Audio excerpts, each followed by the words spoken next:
యాదాద్రి భువనగిరి జిల్లా భువనగిరి పట్టణంలో మహాలక్ష్మి పథకం బస్సు యొక్క విజయోత్సవ సభను భువనగిరి బస్ స్టాండ్ ఆవరణలో నిర్వహించారు. ఈ సందర్భంగా Bhuvanagiri municipality vice chairman Pothamsetti Manchula Venkatesh మాట్లాడుతూ రాష్ట్ర వ్యాప్తంగా టికెట్ డబ్బులు కట్టిన మన కాంగ్రెస్ పార్టీ ప్రభుత్వం మన యాదాద్రి భువనగిరి జిల్లాలో 113 కోట్ల రూపాయలు చెల్లించిన ప్రభుత్వం. ఇందుకు గాను మహిళలందరూ కూడా కాంగ్రెస్ పార్టీకి అండగా ఉండాలని ఆమె సూచించారు. ఈ ప్రభుత్వాన్ని ముఖ్యమంత్రి యనమల రేవంత్ రెడ్డి, ఎమ్మెల్యే కుంభం అనిల్ కుమార్ రెడ్డిని మహిళలందరూ ఆశీర్వదించాలని విజ్ఞప్తి చేశారు.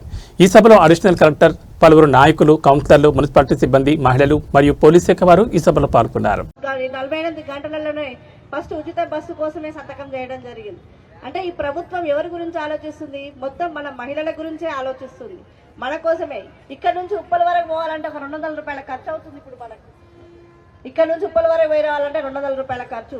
అలా కాకుండా మనకు ఫ్రీ బస్ చేయడం వల్ల మనకు కొంచెం ఆదాయం మిగులుతుంది. ఇప్పుడు తెలంగాణ రాష్ట్రం మొత్తం మీద 10 కోట్ల ఆదాయం, 10,000 కోట్లు అంటే మామూలు విషయం కాదు. తెలంగాణ రాష్ట్రం అంటే అంత వినియోగించుకున్నాం. మనం కూడా ఆర్టీసీ బస్సులను మనం వినియోగించుకోవడం ద్వారా మన తరపున ప్రభుత్వం చెల్లించింది డబ్బులు. అంటే మనకు ఆదా అయినాయి ఆ డబ్బులన్నీ. మన యాదగిరి జిల్లా చూసుకున్నట్లయితే 113 కోట్లు అంటే మామూలు విషయం కాదు ఇది. మనం ఒక్కరోజు ప్రయాణం చేయాలంటే 200-300 ఖర్చు అయితే మనం ఆలోచించే వాళ్ళము. అలాంటిది 113 కోట్లు మన ప్రభుత్వం మన కోసం ఖర్చు పెట్టింది. కాబట్టి మనం ఏం చేయాలి? ఈ పథకాలను సద్వినియోగపరచుకోవాలి.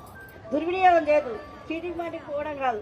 ఏదైతే అవసరమో, మనకు అత్యవసరం అనుకున్నదే, మంచి కానీ చెడు కానీ, వాటికి వినియోగించుకొని అట్లేం లేదంట. కొంతవరకు తగ్గింది. స్టార్టింగ్ లో మీరు అన్నట్టు ఉండే కానీ కొంతవరకు తగ్గింది. ఇప్పుడు అలా చేయకుండా సద్వినియోగపరచుకోవాలి. ఇది ఒక్కటే కాదు, మనకు రేవంత్ రెడ్డి గారు మన కోసమే అన్ని పథకాలు పెట్టారు. 6 గ్యారంటీలలో కరెంటు బిల్లు కూడా మన గురించి. ఫస్ట్ కాగానే కరెంట్ లైన్ మ్యాన్ వస్తారు, మనకు అమ్మ బిల్లు కట్టారంటారు. అప్పుడు మనం